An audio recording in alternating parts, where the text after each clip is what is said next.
Taigi tęsėme laidą, jau kaip supratote, su knyginėjimais ir šį kartą vaikams. Tradiciškai šiaip jau esame pratę kalbėtis apie knygų adaptacijas kino filmams ar serialams. Tačiau kadangi gyvename naujais laikais, tai šį kartą vaikų literatūros ekspertė Eglė Baliutavičiūtė atsinešė knygų seriją gimusią pagal Netflix animacinį serialą. Taip pat knygas pasakojančias vaikų jau pamėgtų herojų istorijas. Sveiki! Sveiki. Smagu jūs čia matyti, Eglė. Ačiū. Kaip ir visada, tikrai dabar šiek tiek panirsime į tą magišką, vaikišką, smagų pasaulį literatūroje ir pradėsime nuo šunyčių, patrulių, kuriuos puikiai visi pažįstame, liktai jau daug kas esame girdėję. Tai kas čia per 5 minučių istorijos apie gerumą?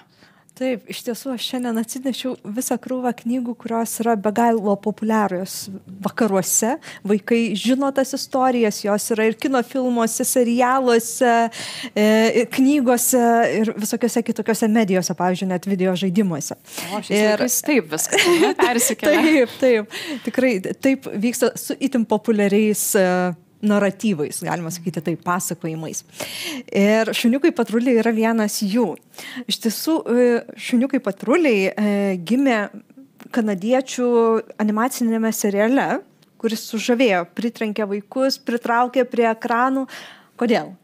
Nes pasakojo apie patrulius, kurie valdo įvairias mašinas ir padeda kitiems. Aišku, dar šunyčiai jie yra, tai dar mielumą prideda ir tikrai patraukė labai plačią vaikų auditoriją. Ir berniukus, ir mergaitės sugebėjo suderinti tuos, nes kartais vaikai jau išsiskiria, vieniem labiau tas, kitiem anas patinka ir ne visą laiką sutampa tas. O čia tikrai be galo daug patraukė vaikų. Ir ta serialo populiarumas tikrai užkrėtė kampaniją daryti ir daugiau dalykų. Tai yra ir pradėtos leisti knygos. Jos vėlgi pasižymė tokiu labai nesudėtingu siužetu, aiškiu, nes knygos, kaip ir serialas, vaikams nuo 3 metų, tai čia tikrai nebus per daug sudėtingų dalykų. Gana paprasti siužetai, bet jie visi yra įkvepiantis. Ir turbūt svarbiausia apskritai šunyčių patrulių žinutė, koks be serialas, kokia be knyga būtų, perduoda tą pačią mintį. Dirbkime drauge, kad išspręstume problemą ir padėtume kitiems. Tokia labai visuomeniška, bendruomeniška. Nesvarbu, ar jie gelbėja tam pasaulį nuo blogiukų, miestą nuo blogiukų, ar padeda draugui kažkokią nelaimę, ar bėdą, ar vidinį iššūkį įveikti. Ta žinia jinai yra labai graži, naudinga ir jeigu vaikai žiūri su tėvais, tai ir mums augusiems ją verta tikrai išgirsti ir įgyvendinti. Visada įdomu, kaip tava, man atrodo, pasiskaityti. Iš tiesų, Alma Litera leidykla yra labai nemažai išleidusi knygų apie šuniukus patrulius, šunyčius patrulius. Tai šita išsiskiria tuo, kad yra tikrai solidaus dydžio, nes čia yra daug trumpų istorijų, tokias 5 minučių, tai jos, aišku, ir prieš miegą tenka paskaityti, ar dienos metu, tiesiog vienoj krūvoj labai daug istorijų, o ne viena. Aišku, jose be galo daug iliustracijų, atpažįstami personažai, raideris ir kiti, ir šunyčiai patruliai ir taip toliau. Tikrai, sakyčiau, labai smagi literatūra ir reikėtų tikrai parodyti, jeigu vaikai ypač jau užkibę už serialo, jau paduokime ir knygą. Tai padės megzti santykį su knygomis kartu. Jau nuo mažų dienų padės ugdyti tą požiūrį, kad galima lyginti 2 dalykus. Tai skirtingas medijas, ką matome ekrane ir ką matome knygoje, ar tai sutampa, kaip kitaip padaryta, kaip tai veikia, tai tikrai labai naudinga. Tai turbūt iš praktiko žinote, kad vaikai, jeigu pamatė seriale, animacinėme filmuke, tai norės ir paskaityti tą knygelę arba išgirsti prieš miegą istoriją. Dažniausiai tėvus pamatę kur nors lentynoje tą knygą, tėti, mama, eina, man reikia. Tikrai taip. Super, tai dabar keliaukime toliau prie kito herojaus, žmogaus voro. Na, jau šį herojų ir aš iš savo vaikystės pažįstu ir manau kitos jaunesnės kartos lygiai taip pat. Tiesa?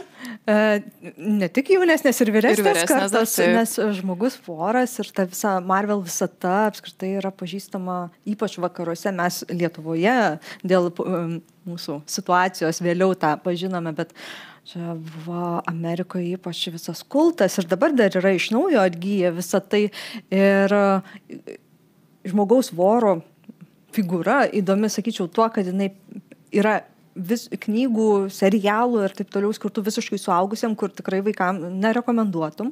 Ir yra pritaikytų adaptacijų būtent vaikams. Jos, žinoma, nėra tokios sudėtingos, netokios baisios, daugiau linksmumo, žaismės, juokelių ir viso kito, bet pagrindinis motyvas išlieka. Kažką reikia išgelbėti, įrodyti, kad tu gali tai padaryti, kartais susidurti su savo silpnumu, pavyzdžiui, žmogui vorui tikrai reikia pripažinti, kad ir jis ne viską gali čia. Didysis herojus, bet ir tas turi silpnybę. Taip, bet būtent tai labai priartina prie mūsų. Mes žmonės nesam tobuli, bet įveikę savo kažkokius trūkumus, sugebėdami apeiti juos, išnaudoti kitus savo privalumus, mes galime pasiekti labai daug. Tai to ir moka ir šios istorijos. O šioje čia jau antra dalis išleista lietuvių kalba, yra maždaug vaikams nuo 6 metų, ją galima ir skaityti ir tiesiog labai daug suprasti, atvirkštinis. Komiksų stiliumi. Jo, viskas. Ir nes čia daug kur žiūrima iš apačios, tai dėl to atrodo, kad apversta knyga, bet kadangi žmogus voras kyba, tai... Taip, jam patogiau taip skaityti. Istorija jam reikės rasti, gelbėti, padėti surasti dingus Atlantidės miestą. Tikrai smagi, energinga istorija. Na ir manau, jeigu tėvai yra, ar vienas iš tėvų iškėtėję Marvel visatos gerbėjai, tai ir jiems bus labai smagu su vaikais pavartyti šitą knygą. Aš nebejoju, nes žmogus voras yra toksai tikrai ypatingas fenomenas ir dar vis stebina, kad šiuo metu vis dar populiarus ir štai knygelės naujos yra leidžiamas. Tai tikrai labai kažkaip intriguoja dabar, kas ten jos viduje. Keliaukime toliau, dar ko liko mums šiek tiek laiko, būtinai aptarkime Vienaragių akademiją. Čia jau taip gražiai atrodo, na tiesiog norisi pačiupinėti, paliesti tuos viršelius, kokie gražus. Taip, šitos knygos gimė iš Netflix serialo vaikams, tokiu pačiu pavadinimu, Vienaragių akademija. Ir jos pasakoja apie mergaitę, kuri gauna kvietimą į raitelių mokyklą. Jinai net neįtaria, kur pateks. Ir kai sužino, kad tai yra Vienaragių akademija, na tai sunku net patikėti, nes tai tarsi iš mūsų paprasto pasaulio ir staiga magija, vienaragiai, fantastika. Ir aišku, jai reikės daug ką išgyventi, patirti, nes jinai nieko apie tai nežino. Jai reikės prisijaukinti savo vienaragį, padėti atskleisti jo galias. Tai ne taip ir lengva. Ir negana to dar gelbėti Vienaragių salą, kurią nori tokią pikčiurną užgrobti. Žodžiu, o antroje dalyje tokia labiau gal vidiniai iššūkiai per labai stiprų išorinį nuotykį, kaip kartais mes patys pridarom bėdos ir turim išmokti didžiulių įvykių aplinkybėse, kai viskas griūva, išmokti atsiprašyti, pripažinti, kad klydome ir taip toliau. Tikrai labai smagios, aišku, jau čia yra daugiau skaitimo vaikams, mažiau iliustracijų. Šiek tiek, bet irgi maždaug nuo 6-7, jeigu 6 metų vaikui skaitys tėvai, tikrai jis supras, ypač jeigu jau žiūrėjo serialą, tai dar geriau, bet tikrai ir tiems, kurie 7-8 metų, kurie jau pradeda mokyti savarankiškai skaityti ilgesnius tekstus, irgi tikrai tiks. Ir tokia literatūra, aš žinau, kad kartais ją žiūrima šiek tiek skeptiškai, nes sako, na, tai čia labai lengva literatūra, ką čia vaikam reikia kažką rimtesnio. 6-7 metų sudėtinga būtų ką nors rimtesnio pasiūlyti. Jo, kad jinai per paprasta ir panašiai, tai aš sakau, jeigu literatūra ko nors moko, įkvepia vaiką ir priartina prie knygų, net jeigu per serialą atėjusi knyga priartina, tai yra nuostabu.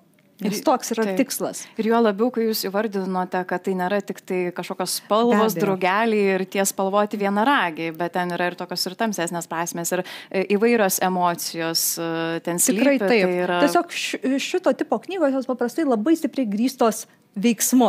Jose mažiau ten aptarinėjami jausmai.